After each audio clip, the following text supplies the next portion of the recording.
Struggling to get your C chord to sound nice and clean? Muted frets, buzzing notes, or that pesky low E string ringing out when it shouldn't? You're not alone. I'll show you how to fix it in under 5 minutes. So you start with your index finger on the B string here, and that is the way that I would teach a beginner.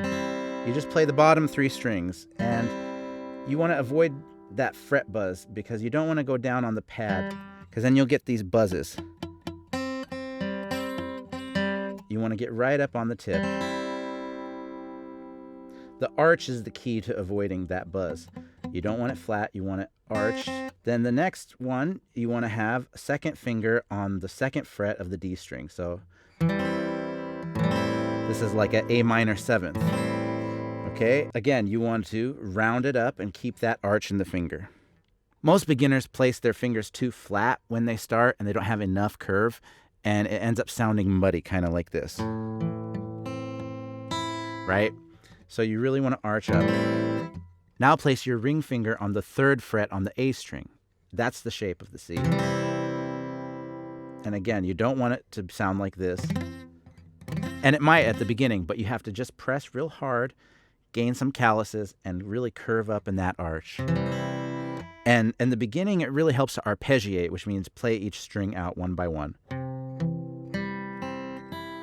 And it might sound like this.